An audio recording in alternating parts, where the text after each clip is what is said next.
energized later on. And then when you start eating earlier, then you'll probably also start to notice that your body is tired earlier. And I think for a lot of people, actually, we're really not even used to noticing how our body is telling us that we're tired. Yeah. I always say to my coaching clients, like, if you had a kid and you saw your child was starting to like nod off and close their eyes, you wouldn't be like, buck up, wake up. But we do that with ourselves all the time, where it's just like, oh, stay awake and like finish this last email or this whatever. Yeah. And I think that maybe the last thing, because I'm trying to not answer too long, is we're looking at our devices, our electronics, way too late. And, you know, especially with the number of images that your brain is processing over the course of like a minute when you're looking at a computer, in addition to, of course, the blue light, then it's really hard for your brain to register that it's night mode and it's time for your energy to be going down. So I'm so sensitive that I really try to not look at my phone after 9 p.m.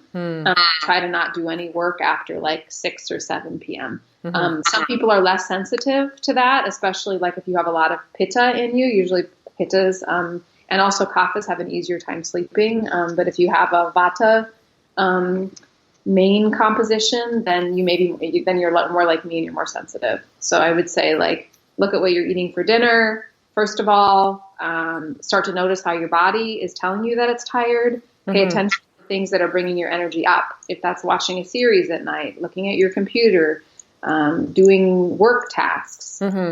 You're also not able to, the main times of productivity for most people is between the period of 10 a.m. and 2 p.m. And even though you may feel like, oh, I'm getting this last like work done at night, you're just not as efficient doing it. So it makes a lot more sense to shift it into a time, which goes to the Ayurvedic clock, which I teach a lot of times in my courses. It makes more sense to do something when you can do it more effectively and more efficiently than to stretch it into any hour where you're, you know, operating at like 50%.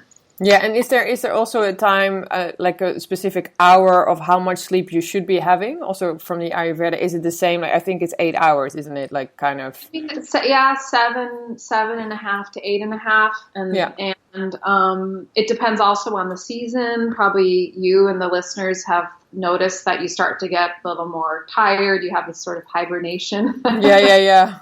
You want to get it in the winter, so. You probably find that you need a little bit more sleep, maybe half an hour longer sleep in the wintertime. When you're sick, obviously you need to sleep more. When you're trying to recover from something, women who have just given birth may need to sleep more. Certainly if you're recovering from a bigger sickness, you may need to sleep more. But I just read this amazing book. It's called Why We Sleep. And it gives you basically everything you could possibly want to know about sleep. It's from one of the world's, I think, top neuroscientists that looks at sleep. Wow. And he debunks a lot of myths that people say, oh, I only need 5 hours. Other people need a lot. I only need 5 or 6. Yeah. He's like, I've tested all those people. That's actually not true. You're just used to operating at a substandard level. Yeah. You don't even know how you could feel when you're rested. Exactly. So 7 to 8 hours, generally speaking, 7.5 to 8.5 hours. I'll definitely put that also in the notes so people can check that out. Like, that sounds super interesting, because I'm really glad that we spoke a little bit about it, because I absolutely loved it. I forgot to text you actually to tell you, because I just loved it so much, because it's definitely something.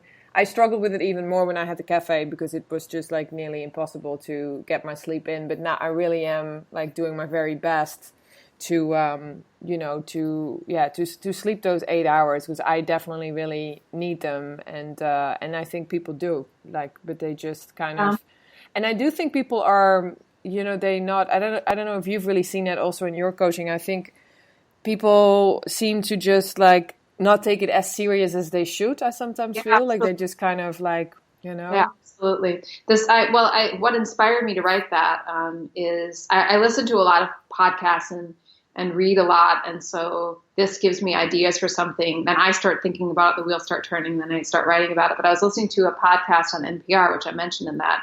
And they were talking about how, I mean, the number of hours of sleep that we're getting keeps on going down and going down and going down. And the person that was interviewed, they were like, oh, why do you think that is, that the people are sleeping less? And it just seems to be the most kind of what he said was like, it's the most sort of easy to manipulate like thing that you have to do. Yeah. I don't even know. And this is what I wrote about in that article. Like, why the hell is that? Like, why is it? I mean, you, of course, love your work, and there are, fortunate people who really love their work. But why is it that we prioritize one body, if you will, or one part of experience of maintaining ourselves? Yeah. To the incredible detriment of other things. Yeah.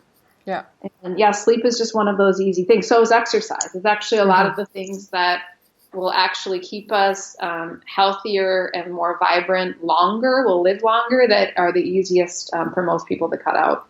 Yeah, that's another question I also really had. Like, do you feel that the things that you're doing, so also when you're doing these courses, is yoga also part of that, or is it really two separate things that you like? Do you also incorporate your yoga teaching in when you do do you give people also advice like, oh, practice yoga and these are some exercises, or is it really two separate things for you? I mean, they're of course related, but of course, a lot of the yoga philosophy looks quite a lot like Ayurvedic philosophy, like the koshas, for instance, this example that again comes from yoga philosophy. But in terms of like actual yoga postures, I mean, Ayurveda has a very different approach to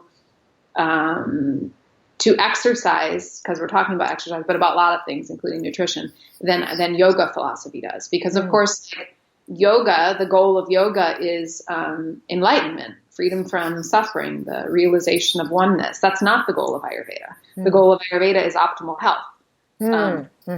So that is different. You're going to have a different end goal, and then so you'll also have different like processes or habits to get there. So in Ayurveda, you actually want what we call spanda, or a pulsation between different types of exercise, different intensities of exercise. So yoga would be one, but something that I see, and I also was guilty of myself, is using yoga for everything. And you can't, just like you don't want to eat the same, like Caro, you don't eat the same like delicious vegan dish every day. Even if it's really healthy, you don't eat the same thing every meal, or at least you shouldn't. And so we also need this kind of variety in how we move. And so I actually, and it's something that changed for me a lot too, where like I encourage people to do, deliberately do cardio, even if you're doing a vinyasa yoga practice, like get your heart rate up, sweat, do something different, do weights, even if that's like those little resistance bands, or it's small weights, or you're doing a yoga practice with weights. Maybe it's doing stretching, or like rolling on a foam roller. Maybe it's kickboxing. There's a whole variety of things that are out there. And I think that for a lot of practitioners and teachers, the goal of wanting to be fit, and the goal of whether it's just like being more healthy and calm, or you have those higher aspirations for enlightenment, the goals of yoga all become kind of like messed up and thrown together. And you're using your yoga practice to get a workout, but then you're also hoping for all of these other kind of mental and spiritual benefits. And if you need a workout, go do a workout.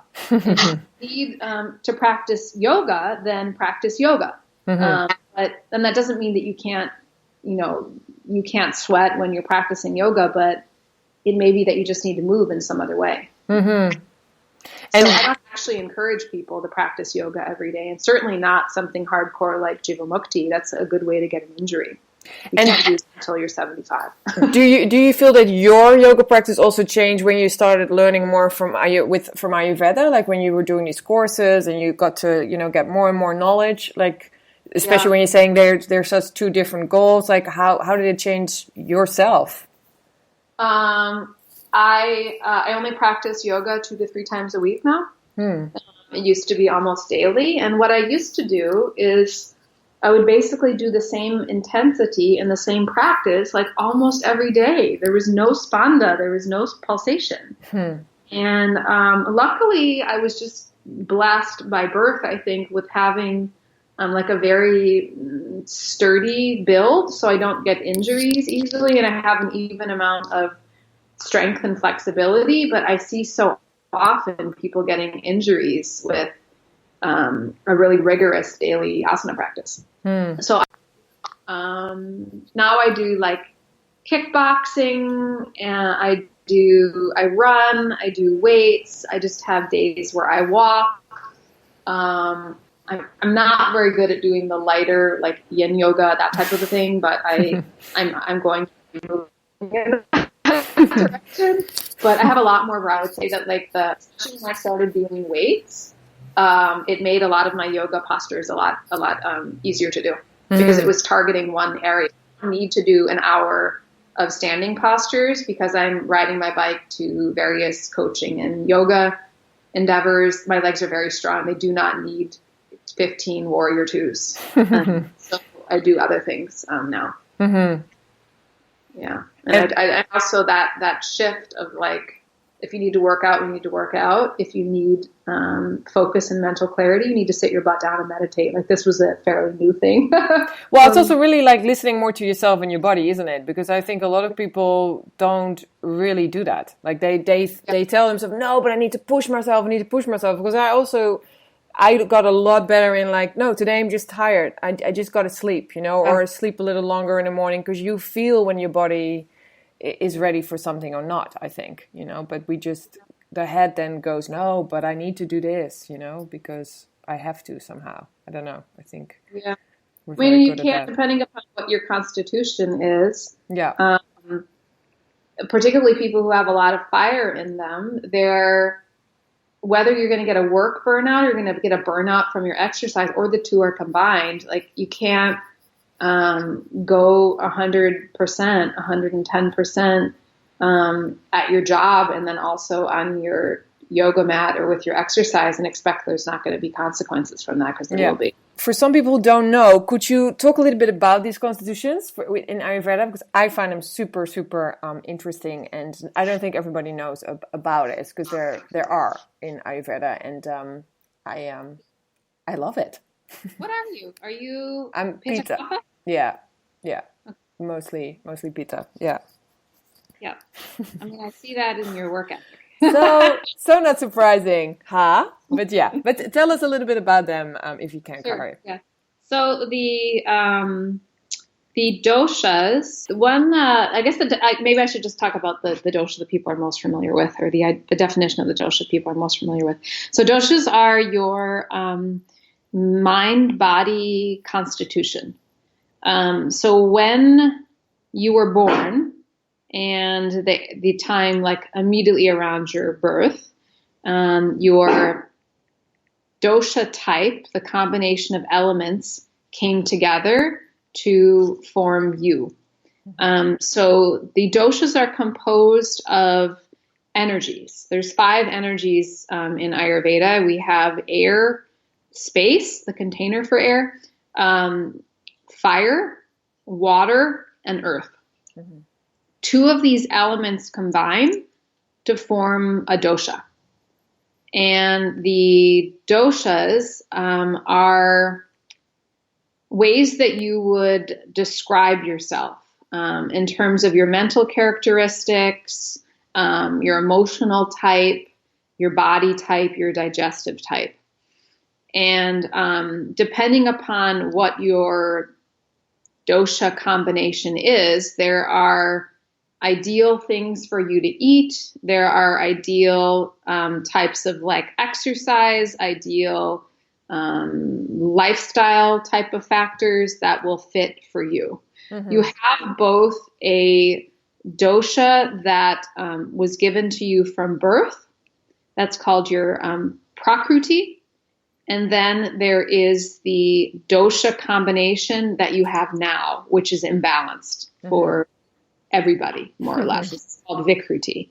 And so the course that I teach is basically making vikruti look more like prakruti. So for instance, like you have a lot of pitta, which is the combination of fire and water. So a balanced, and that is definitely in your mental type. You also have earth element, like you have earth element also in your body type. So the dosha shows up in, you may have like more of a pitta mind and more of a vata body, or more of a, vata mind and a